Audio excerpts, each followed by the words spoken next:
अस्सलाम वालेकुम वरहमतुल्लाहि वबरकातुहू। अच्छा मोहतरम, गोश्त पर गालबन तमाम तहकीकात मुकम्मल होने को हैं।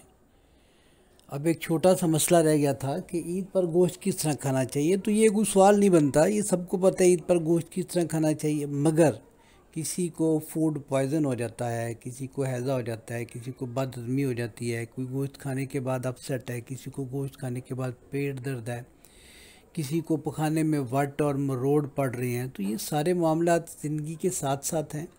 वैसे तो देखें, इंसान जब दुनिया में आता है तो आते ही उसे पता होता है कि खाना पीना किस तरह है, ठीक है।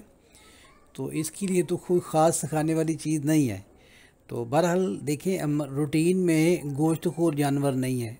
अब देखिए, बब्बरशेर है, चीता है, बिल्ली है, इस तरह के सारे गोश्तखोर जानवर हैं। हम रूटीन में गोश्तखोर जानवर नहीं है। हाँ, गोश्त हमारी मरगूब महबूब ग़िज़ा ज़रूर है।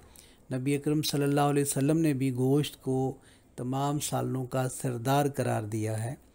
तो गोश्त तो फिर गोश्त ही है, ख़ास तौर पर पट्ठों को ताकत देता है और टेस्ट के वाले से तो ज़बरदस्त आला है। तो ये खाना किस तरह चाहिए? तो मुहतरम, गोश्त चूँकि हमारा मैदा इसका आदी नहीं होता, तो हम क्या करते हैं कि गोश्त पकते ही फिर धड़ाधड़ और फटाफट अपनी टैंकियाँ फुल करने लग जाते हैं।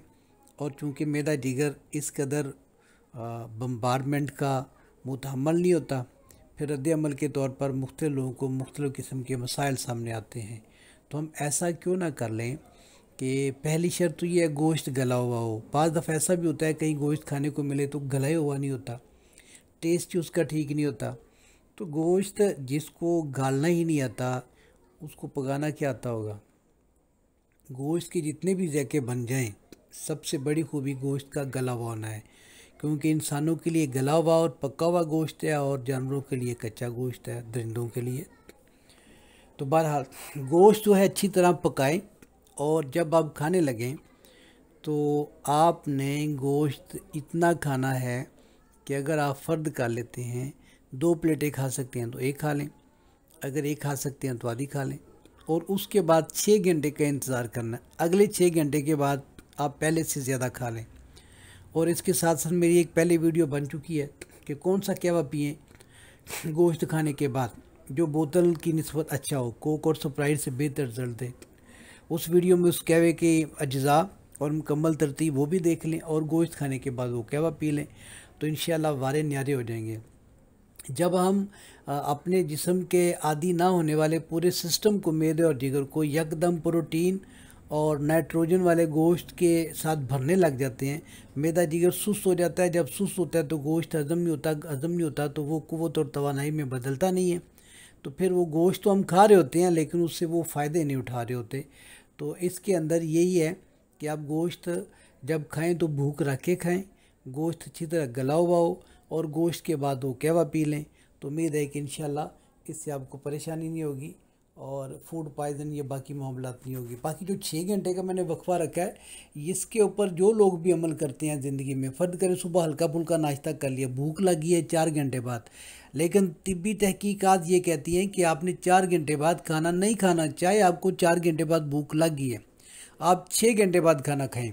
ठीक है, आपने देखा रोज़ा हमारा अमूमन तकरीबन 12 घंटे या 12 घंटे से ज़्यादा का होता है, तो उसे हाफ हमने रखा हुआ है।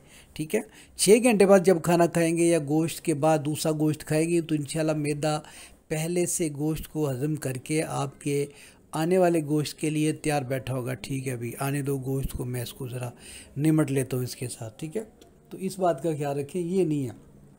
अक्सर लोग जानवरों की तरह चरते रहते हैं, बकरियों की तरह। अच्छा, अभी खा लिया, घंटे बाद किसी और घर के फ़र्द ने गोश्त खा, उसके साथ 2-4 बोटियाँ उठा ली, और या ये है कि 2 घंटे बाद फिर दिल किया चलें जी पतीले में पका हुआ पड़ा है तो फिर खा लिया।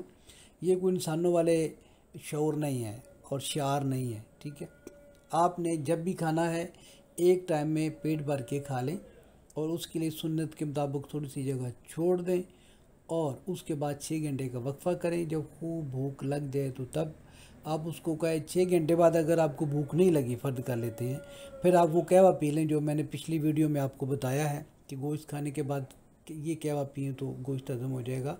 वो कहवा पी लें, और उस कहवा पीने के 1 घंटे बाद आप गोश्त खा लें, और गोश्त खाने के 1 घंटे बाद फिर कहवा पी लें, तो इंशाल्लाह सेहत बहाल और आप फिटफाट और फूड पॉइजनिंग से बच जाएंगे, और गोश्त खाने से ज़्यादा खाने से जो नुकसान आता है उससे बच जाएंगे। तो वैसे ज़िंदगी के मामूलात में मेरी इन हदायत पर अमल करें, मुझे अपनी दुआओं में याद रखें। ये रब्बानी दवाखाना लाहौर चैनल है, इस पर तमाम अमराज की तमाम अलामत, इलाज, परहेज़, ग़िज़ा, नुस्खा जा सब मैंने दे दिए। आपको किसी भी मर्ज़ के लिए कभी भी ज़रूरत पड़े तो आप इससे इस्तेफ़ादा हासिल कर सकते हैं, लेकिन वो इस सूरत में है कि आपने इसे सब्सक्राइब किया हुआ हो, बेल आइकन को प्रेस किया हुआ हो, आप सर्च कर सकते हैं, या कोई नई वीडियो आती है उसका नोटिफिकेशन आपको मिल जाता है। तो इंशाअल्लाह आप इससे मुस्तफ़ीद होंगे, मायूस नहीं होंगे, क्योंकि मैंने बुखल, कंजूसी, कमीनेपन से निकल के तमाम तर नुस्खा जात दयानतदारी से अपने चैनल पर रख दिए, ताकि ये मेरे लिए सदका जारिया भी बने और इससे अवामुन्नास मुस्तफ़ीद भी हूँ। अल्लाह हाफ़िज़।